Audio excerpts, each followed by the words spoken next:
Hello प्यारे बच्चों, कैसे आप सभी। उम्मीद करते हैं आप लोग स्वस्थ होंगे। तो प्यारे बच्चों, आज हम पार्ट 2 का वीडियो लेके आ गए हैं। और पार्ट 1 का वीडियो जो भी नहीं देखा है बायोलॉजी का 25 क्वेश्चन, वो जाके एक बार जरूर देख ले। मैं लिंक डिस्क्रिप्शन में दे दूंगा, ठीक है। तो 12 क्वेश्चन इससे पहले हमने कर चुके थे। कितने क्वेश्चन? 12 क्वेश्चन, है ना। तो इसके आगे आज हम करने वाले हैं। जो भी वो 12 क्वेश्चन याद नहीं किए वो जाके एक बार देख ले और सारे क्वेश्चन याद कर ले।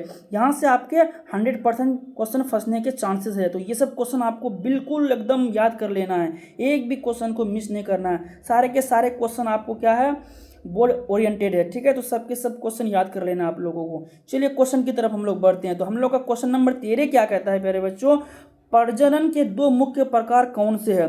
तो उसका टाइप बताना है, किसका? प्रजनन का, ठीक है। तो उसका ऑप्शन नंबर ए हो जाएगा आपका। कौन सा? ए हो जाएगा, लैंगिक और अलैंगिक, ठीक है। चलिए अगले क्वेश्चन की हम और बढ़ते हैं। तो अगला क्वेश्चन नंबर मेरा 14 क्या कहता है। क्वेश्चन नंबर 14 मेरा है, प्राकृतिक चयन का सिद्धांत किसने दिया था, है ना। तो प्राकृतिक सिद्धांत का जो देने वाला था वो आपका डार्विन था। कौन था? चार्ल्स डार्विन, है ना। ऑप्शन नंबर ए आपका राइट हो जाएगा। चलिए नेक्स्ट क्वेश्चन की तरफ बढ़ते हैं। अगला क्वेश्चन नंबर 15 कहता है, जलीय पौधों में ऑक्सीजन कैसे निकलती है ना। तो जो जल में रहने वाले जो पौधे होते हैं उसमें ऑक्सीजन किस प्रकार निकलते हैं। तो जलीय पौधों जो है वो अपना जो ऑक्सीजन का जो निष्कासन करती है वो आप पत्तियों के द्वारा करती है। किसके द्वारा करती है? अपने पत्तियों के द्वारा करते हैं, है ना। चलिए क्वेश्चन नंबर अगले की तरफ हम बढ़ते हैं, है ना प्यारे बच्चों। तो अगला क्वेश्चन नंबर 16 आपका कहता है, पारिस्थितिकी तंत्र का मुख्य घटक कौन सा है ना। तो इसका मुख्य घटक कौन सा होता है? ये आपका जीवित और निर्जीव घटक का ये करता है, ठीक है, निर्माण करता है, ठीक है। जीवित हम बोलते हैं जो बायोटिक, जिसमें जान होती है, ठीक है। जिसमें जान होती है उसको हम जीवित बोलेंगे, और निर्जीव उसको बोलेंगे जिसमें जान नहीं होती है ना प्यारे बच्चों। चलिए अगले क्वेश्चन की तरफ बढ़ते हैं। अगला क्वेश्चन आपका क्वेश्चन नंबर 17 है, हृदय में आपका जो है कितने कक्ष होते हैं, है ना प्यारे बच्चों। तो हृदय में कितने कक्ष होते हैं? तो हृदय में जो है आपका 4 कक्ष होते हैं, है ना। कितने कक्ष होते हैं आपका? 4 कक्ष होते हैं, है ना प्यारे बच्चों। तो चलिए ऑप्शन नंबर आपका सी यहाँ पे क्या हो जाएगा, राइट हो जाएगा, है ना क्वेश्चन नंबर। चलिए अगले क्वेश्चन की तरफ बढ़ते हैं। क्वेश्चन नंबर आपका 18 क्या कहता है। क्वेश्चन नंबर 18 में आपका है, मानव शरीर में सबसे बड़ा अंग कौन सा है।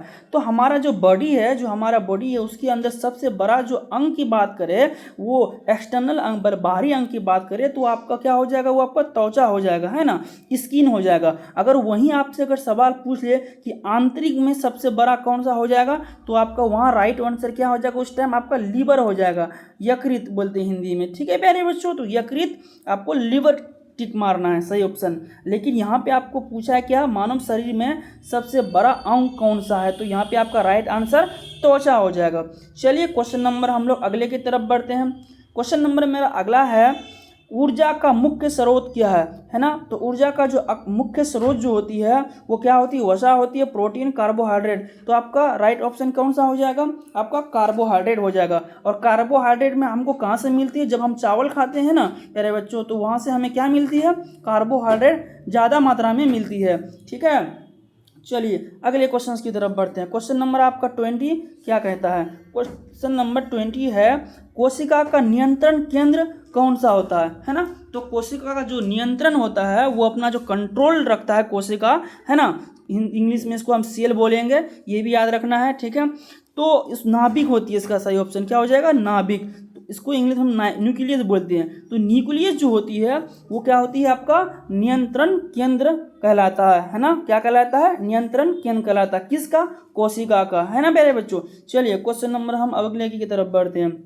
तो क्वेश्चन नंबर नेक्स्ट आपका क्या कहता है, क्वेश्चन नंबर आपका 21 है। क्वेश्चन नंबर 21 में असीमित प्रजनन का एक मुख्य उदाहरण दीजिए। तो इसका सही ऑप्शन हो जाएगा आपका ऑप्शन नंबर क्या, ए हो जाएगा, खमीर, है ना, खमीर में कलिका। चलिए अगले क्वेश्चन की तरफ बढ़ते हैं।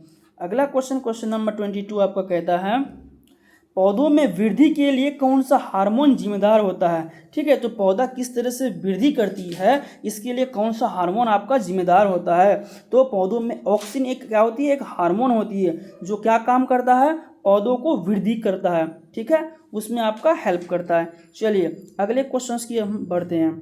अगला क्वेश्चन नंबर 23 कहता है, पर्यावरण संरक्षण का एक उपाय लिखिए, है ना। तो पर्यावरण को हम किस तरह से संरक्षण कर सकते हैं, है ना। तो वृक्षारोपण करके कर सकते हैं। क्या जल का बर्बादी कर सकते हैं? नहीं, बिल्कुल नहीं। क्या प्रदूषण करके? बिल्कुल नहीं। ध्वनि? बिल्कुल नहीं। तो आपका सही ऑप्शन आपका क्या हो जाएगा प्यारे बच्चों?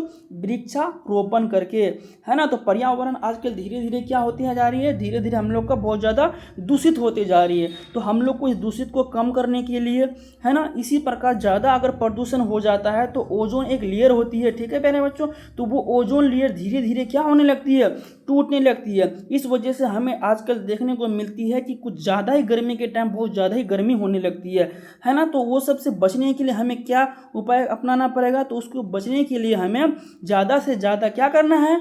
वृक्षारोपण करना है। इसका वृक्षारोपण का मतलब क्या है कि आपको पौधे ज़्यादा से ज़्यादा लगाना है, ठीक है। तो सबके सब एक पौधा जरूर लगाएं। चलिए अगले क्वेश्चन की तरफ बढ़ते हैं। अगला क्वेश्चन आपका कहता है 24 नंबर, है ना प्यारे बच्चों। 24 क्वेश्चन आपका क्या कहता है?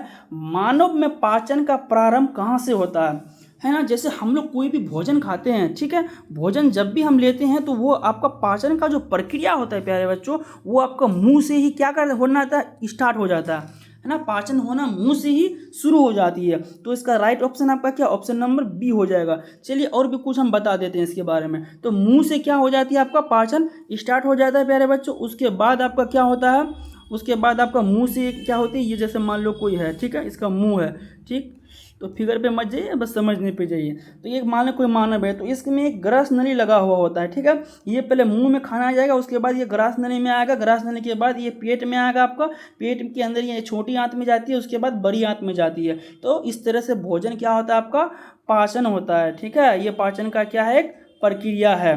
तो सबसे पहले कहाँ जाता है, मुंह में, उसके बाद एक ग्रस नली इसको बोलते हैं, ग्रास नली यहाँ पे, उसके बाद आपका स्टोमच आमाशय में चली जाती है, पेट में, उसके बाद आपका छोटी आंत में, उसके बाद आपका बड़ी आंत में, है ना प्यारे बच्चों। चलिए अगले क्वेश्चन की तरफ बढ़ते हैं। अगला क्वेश्चन आपका क्वेश्चन नंबर 25 है और ये आपका क्वेश्चन लास्ट क्वेश्चन है ना। तो जो भी अब तक वीडियो को लाइक नहीं किए वो वीडियो को लाइक ज़रूर करें प्यारे बच्चों, और चैनल को ना सब्सक्राइब भी ज़रूर कर दे, और अपने दोस्तों को भी वीडियो को शेयर जरूर कर दें, है ना, ठीक है। चलिए क्वेश्चन नंबर हम पढ़ते हैं 25। कार्बन चक्र में कौन सी प्रक्रिया कार्बन डाइऑक्साइड छोड़ती है ना। तो कार्बन चक्र में, एक कार्बन ये क्या होती है, एक चक्र होती है, वो एक प्रोसेस होती है ना। तो उसमें किस प्रकार का आपका कार्बन डाइऑक्साइड छोड़ती है, कैसा कार्बन डाइऑक्साइड छोड़ती है? प्रकाश संश्लेषण, है ना, शोषण, वर्षा, नाइट्रोजन। तो आपका शोषण एक प्रक्रिया होती है जिसमें क्या होती है, कार्बन डाइऑक्साइड छोड़ती है ना। जैसे कि हम लोग शोषण, जैसे शोषण का मतलब क्या होता है प्यारे बच्चों, सांस लेना। जैसे हम क्या सांस लेते हैं, ऑक्सीजन हम लोग क्या करते हैं, सांस लेते हैं, और छोड़ते क्या हैं, आपका कार्बन डाइऑक्साइड छोड़ते हैं। तो वही कहता है कि कार्बन का एक चक्र होता है, जो ना, तो उसी में आपको क्या, हम शोषण की प्रक्रिया में हम लोग क्या करते हैं, कार्बन डाइऑक्साइड को बाहर निकालते हैं, ऑक्सीजन को क्या करते हैं, अपने अंदर लेते हैं। लेकिन अगर पौधों की बात करें तो पौधे क्या करते हैं, आपका पौधे जो है कार्बन डाइऑक्साइड को क्या करते हैं, वो ग्रहण करते हैं जीवित रहने के लिए, किसको, कार्बन डाइऑक्साइड को, और हम लोग जो है किसको लेते हैं, ऑक्सीजन को लेते हैं। इसका जस्ट ऑपोजिट उल्टा हो जाता है, यह बात हमेशा याद रखना, ठीक है प्यारे बच्चों। इतना वीडियो देखने के लिए थैंक यू सो मच। फिर मिलते हैं अगले VVI क्वेश्चन के साथ दूसरे नेक्स्ट वीडियो में, ठीक है। तब तक के लिए बाय एंड टेक केयर।